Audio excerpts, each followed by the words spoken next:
Love is said to blossom in the spring, but some people have the tendency to move in and out of relationships, and it can cycle like the seasons. We welcome Tara Boothby, registered psychologist and author of Love and Love's Energy, which is right. You finally brought in a copy for us physically here in the studio. We've been asking for months. I know. I feel like Oprah. I brought so many.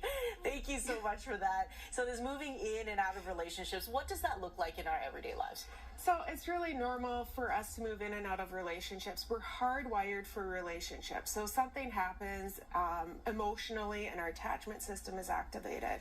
And then we're seeking out proximity with others, with ourselves, equilibrium socially, emotionally, intellectually, spiritually, and physically. So we're really navigating a lot internally and tuning into ourselves as well as with others and tuning in with others. What is it about love that gets our heart all a-flutter? Well, it's a beautiful thing. We're hardwired for it, right? It's part of our natural desire to be in connection with others. And it really is this musicy corrective epiphany that we're looking for. These moments where we feel heard by loving ears, seen by loving eyes, and known by a loving mind. Where the music inside of me feels really kind of great, and the music that I feel with you feels really great. And we're listening to two songs at once, really. So when we have those beautiful, emotional, lovey moments, the rhythm, the movement, the enjoyment, it's just such a special thing, and we crave those moments. What a beautiful way of explaining things. So if we're finding this tendency, how can we learn to do relationships better? Well, people want tips and tricks, and it's kind of hard. There's really great things. John Gottman has so many beautiful different pieces of advice for how we can do relationships better.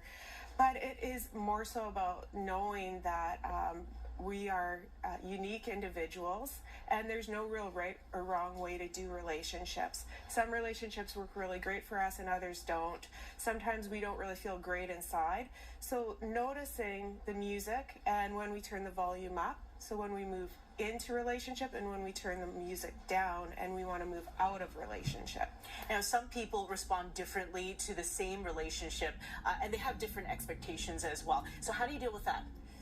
I think that it's okay to have your own unique expectations and desires in relationships and to pay attention, like tune in. What is working for me and what is not. We were talking about it just before. It's kind of like a Spotify account, and we've got all these songs, and I got songs I listen to on repeat, and then I've got songs that I listen to a couple times a year, and I have some songs that I just take off. Get out of there. Yeah. Take them right off. And as a registered psychologist, how do you approach this in your everyday life?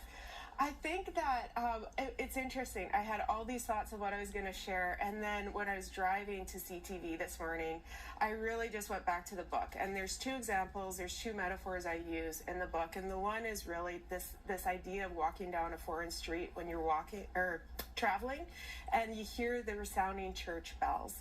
And so for me, that's a real welcoming sound, and this resounding, that there's music going on, other people are playing music, I am too, and then there's these moments where we resound inside of each other, and those are beautiful moments. And the other thing is that love is always inclusive, or it is not love. And so we're just floating on this beautiful big mass, this watery mass of love. And I'm floating by myself sometimes. And then there's times where I reach out and I grab somebody's hand. Because you gotta. Yeah, because you gotta. And so floating is not a solo sport. We can do it together or we can do it by ourselves. There's times to move in and there's times to move out. And all of that is just okay. Well, Tara, we love having you in and getting your insight on this. Tara Boothby is the author of Love and Love's Energy. That's available on Amazon and Kindle. Corey, off to you.